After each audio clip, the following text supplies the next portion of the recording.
Brought to you by TechnoSpark 20 series smartphones. I'm superhuman.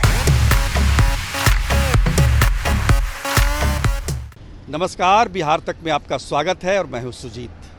अभी पूर्वी चंपारण लोकसभा क्षेत्र में हम मौजूद हैं। हमारे पीछे है केंद्रीय कृषि विज्ञान केंद्र, जो कि पिपरा कोठी में अवस्थित है। केंद्रीय कृषि विज्ञान केंद्र राधा मोहन सिंह की देन है। जब वो 2014 में केंद्र में कृषि मंत्री बने थे, तब उन्होंने इसकी शुरुआत की थी और ये अब बनकर पूरी तरह से तैयार है।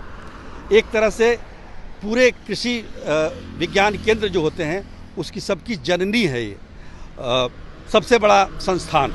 निश्चित तौर पर ये एक बड़ी उपलब्धि है, लेकिन यहाँ के लोग के बीच जो एक सवाल है कि कृषि मंत्री रहते हुए इतना अच्छा काम उन्होंने किया, कृषि विज्ञान केंद्र खुलवाया, लेकिन मोतिहारी का चीनी मिल क्यों नहीं खुलवा पाए। ये आज भी इस 2024 के चुनाव में भी ये सवाल तैर रहा है। 2014 में प्रधानमंत्री नरेंद्र मोदी ने अपनी चुनावी सभा में ये वादा किया था कि मोतिहारी का चीनी मिल चालू करवाऊंगा और उसी के चीनी से चाय पीऊंगा। प्रधानमंत्री आज भी मोतिहारी में थे, लेकिन चीनी मिल का जिक्र उन्होंने नहीं किया।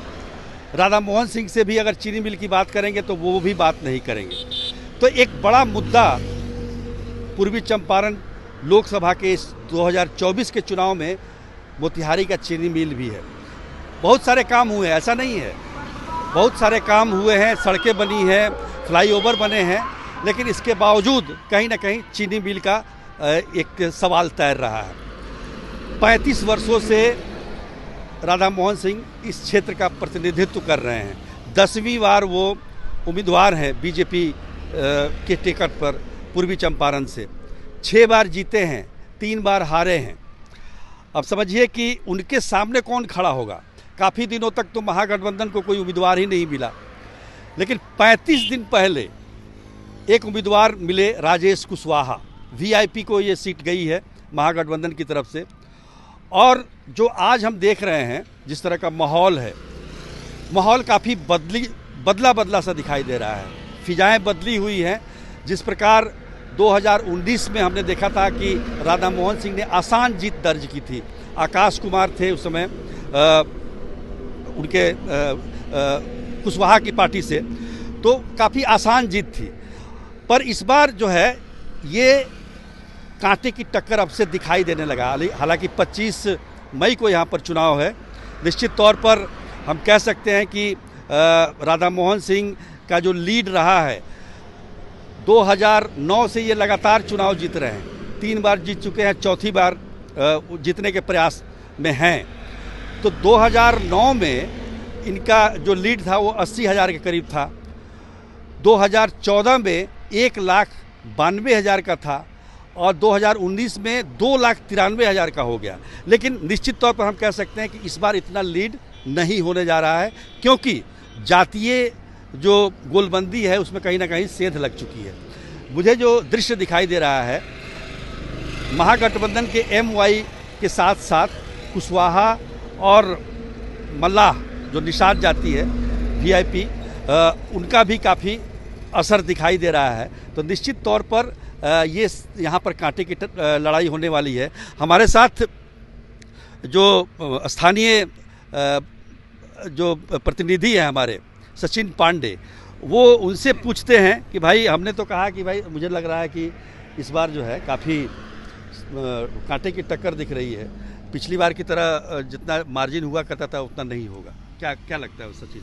ये बात तो आपकी बिल्कुल सही है कि मार्जिन का कम होगा, निश्चित रूप से कम होगा, क्योंकि इस बार जो मुसलमान यादव एक मंच पर तो पहले से थे ही, तो एक कुशवाहा और सहनी वोट इसमें ऐड हो गया। इसके अलावा अन्य सभी वर्गों में कुछ ना कुछ वोट राजेश कुशवाहा ले रहे हैं, इसमें कोई शक नहीं है।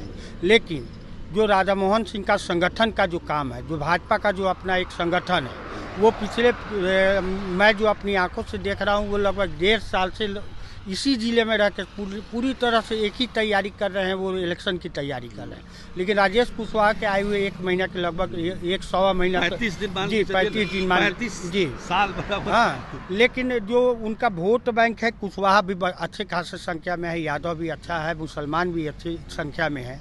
लेकिन ऐसा नहीं है कि सभी के सभी राजद में ही जा रहे हैं या फिर महागठबंधन में जा रहे हैं। टूट है उसमें। निश्चित रूप से 25 से 30% का जो मैं अपना आकलन बता रहा हूँ कि हर एक ये 3 जाति है, यादव हो चाहे कुशवाहा हो या फिर सहनी हो, तीनों में 30% को तो निश्चित रूप से भाजपा लेके आ रही है। ऐसे में मार्जिन कम हो सकता है या फिर जीत हार में क्या होगा वो तो आने वाले समय में बताएंगे। लेकिन राधा मोहन सिंह का ये आखिरी चुनाव हो, पिछले चुनाव को भी उन्होंने आखिरी कहा था जी। वो 2 बार, इसके पहले 2 बार उन्होंने आखिरी चुनाव कहा था। अच्छा। इस बार भी उनके टिकट मिलने की बहुत कम संभावना थी। जैसा कि मुझे पता है कि अंतिम समय में मोदी जी ने उन्हें 10वीं बार टिकट दिया है। जो यहाँ से कई नामे भी गए थे, उन्होंने भी नाम सुझाया था, लेकिन लास्ट टाइम इन्हीं को मिला है, क्योंकि इस कद का कोई नेता नहीं है अभी इस जिले में। और कद्दावर नेता हैं। धन्यवाद सचिन तुम्हारा।